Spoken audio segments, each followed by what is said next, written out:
সরকারি কর্মচারীদের ইতিমধ্যে বকেয়া এরিয়ার আগের সরকার কিছু দিয়ে গিয়েছিল, আমরা আসার পরে কিছু দিয়েছি। 16 থেকে 19 কার্যত প্রায় ক্লিয়ার হয়ে গেছে।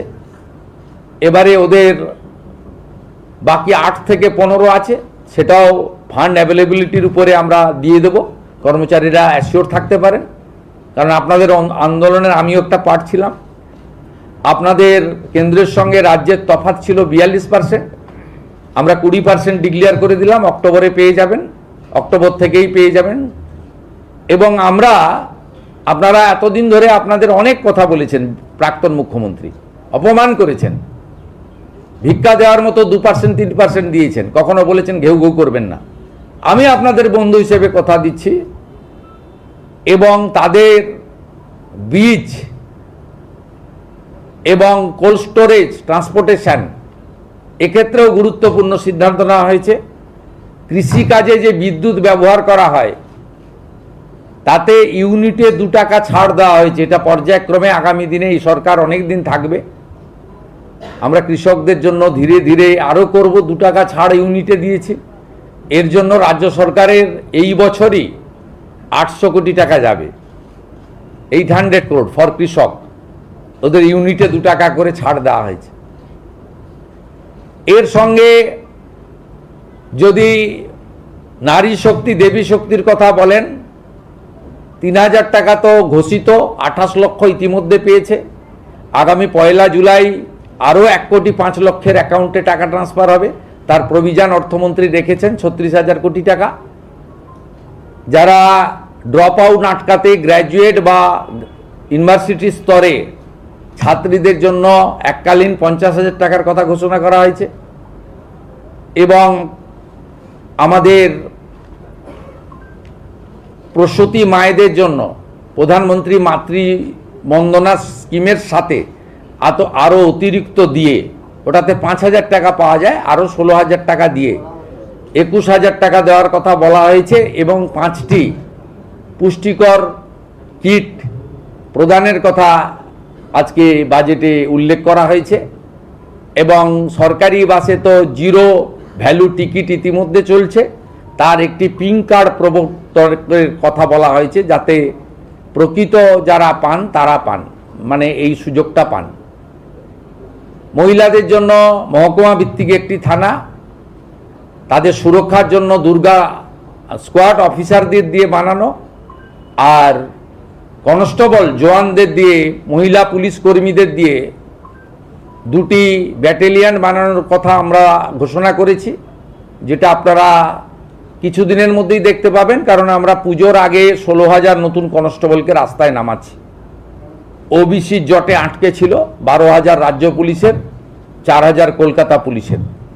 আমরা নারী সুরক্ষাকে অগ্রাধিকার দিতে চাই, এবং বহু জিনিস রয়েছে, মহিলাদের শিক্ষা, তাদের সুরক্ষা, অর্থনৈতিকভাবে পিছিয়ে পড়া মহিলাদেরকে অর্থনৈতিক সাহায্য করা, বিবেকানন্দ মেরিট স্কলারশিপের মাধ্যমে শিক্ষিত মেধাবী দরিদ্র ছাত্রছাত্রীদেরকে উৎসাহিত করা, আইএএস ডাব্লিউবিসিএস আইপিএস সহ নানা ধরনের ইউপিএসসি বা পিএসসি কেন্দ্রিক পরীক্ষার প্রস্তুতির জন্য 30,000 টাকা করে এককালীন সহায়তা করা, এ ধরনের নানা স্কিম রাখা হয়েছে। আমার যুবক ভাইরা, আপনাদের জন্য আমরা আছি। 3,000 টাকা করে অক্টোবর মাস থেকে পাবেন গ্র্যাজুয়েট যুবকরা। আর যারা গ্র্যাজুয়েট নন, যারা ন্যূনতম শিক্ষা বা একটা শিক্ষা নিয়েছেন, তার পূর্ণাঙ্গ গাইডলাইন আমরা বের করব, তারা 2,000 টাকা করে পাবেন। এক্ষেত্রে বাজেট বইতে যেটা আছে সেটা হচ্ছে, মাসে যারা 1 লক্ষ টাকার বেশি রোজগার করেন, ইনকাম ট্যাক্স পেই, তারাই এই সুযোগ পাবেন না, এটা বছরে নয়, এটা ক্লিয়ার করতে চাই। অর্থাৎ যাদের পরিবার মাসে 1 লক্ষ টাকা করে রোজগার করেন, তারা তো ইনকাম ট্যাক্স ছাড় আছে আপ টু 1 লাখ, 1 লাখের উপরে ইনকাম ট্যাক্স দিতে হয়। আপনারাও আমাদের সঙ্গে একমত হবেন, 1 লক্ষ টাকা যে পরিবারের রোজগার আছে তার নিশ্চয়ই এই ভরসা স্কিম নেওয়ার দরকার হবে না, সেটাই বলা হয়েছে। এটা কিন্তু বাৎসরিক ইনকামের ক্ষেত্রে প্রযোজ্য হচ্ছে না। সরকারি কর্মচারীদের ইতিমধ্যে বকেয়া এরিয়ার আগের সরকার কিছু দিয়ে গিয়েছিল, আমরা আসার পরে কিছু দিয়েছি। 16 থেকে 19 কার্যত প্রায় ক্লিয়ার হয়ে গেছে। এবারে ওদের বাকি 8 থেকে 15 আছে, সেটাও ফান্ড অ্যাভেলেবিলিটির উপরে আমরা দিয়ে দেব, কর্মচারীরা অ্যাসিওর থাকতে পারেন। কারণ আপনাদের আন্দোলনের আমিও একটা পার্ট ছিলাম। আপনাদের কেন্দ্রের সঙ্গে রাজ্যের তফাৎ ছিল 42%, আমরা 20% ডিক্লেয়ার করে দিলাম, অক্টোবরে পেয়ে যাবেন, অক্টোবর থেকেই পেয়ে যাবেন। এবং আপনারা এতদিন ধরে আপনাদের অনেক কথা বলেছেন, প্রাক্তন মুখ্যমন্ত্রী অপমান করেছেন, ভিক্ষা দেওয়ার মতো 2% 3% দিয়েছেন, কখনো বলেছেন ঘেউ ঘেউ করবেন না। যে আর কয়েকটা মাস সময় দেন অর্থমন্ত্রী, অর্থ রাষ্ট্রমন্ত্রীকে পাশে নিয়ে, যে আমরা একবার করে দেবো, দ্রুততার সঙ্গে করে দেবো, একটু সামলে নিতে দেন। মাত্র 1.5 মাস বয়স এই সরকারের, এবং বিপুল ঋণের বোঝা আছে, সব দিক সামলে এগোতে হচ্ছে। আপাতত 20% আপনাদের দিলাম, পুজোর মাসেই অ্যাকাউন্টে পেয়ে যাবেন। আমরা পুজোর মাসেই আপনাদের অ্যাডভান্স অ্যাকাউন্টে ঢুকিয়ে দেবো, অক্টোবর মাসে 20% দিয়ে। এবং বাকি যে গ্যাপ থাকলো 22%, সেটাও ধীরে ধীরে ধীরে ধীরে অপেক্ষা করুন আরেকটা বাজেট পর্যন্ত, ডক্টর স্বপন দাশগুপ্তর আরেকটা বাজেট পর্যন্ত আমি আছি সাথে, আপনাদের কোনো অসুবিধা হবে না। 7th পে কমিশনের কমিটি করে দেওয়া হয়েছে, সহযোগিতা করুন। আমি টার্গেট বেঁধে দিয়েছি, ডিসেম্বরের মধ্যে পে কমিশনের রিপোর্ট দিয়ে দিবে, তাহলে জানুয়ারি মাসে আপনাদের কার্যকর করে দেবো আমরা। 7th পে কমিশন কার্যকর হলে আগামী অর্থবর্ষে, অর্থাৎ 28-29 অর্থবর্ষে 8th পে কমিশনেরও কাজ, যা দিল্লিতে কেন্দ্রীয় সরকারের আয়োজন হয়েছে, আমরা সেটাও বিবেচনার সঙ্গে দেখব। আমি কোন কথা ছাড়ি আর কোন কথা বলি, মূল কথাগুলো বলে গেলাম আপনাদের এখানে।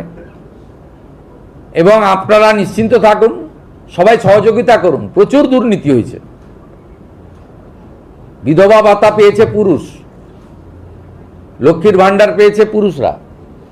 এভাবে সরকারি টাকা দেয়া যায় না। অনেকে সোশ্যাল মিডিয়ায় অনেক জ্ঞান দেন, আমরা শুনি দেখি, একটু অপেক্ষা করুন না। একজনকে তো 34 বছর দিয়ে দিলেন, তালা লাগানোর কাজ ছাড়া আর কিছু করেনি।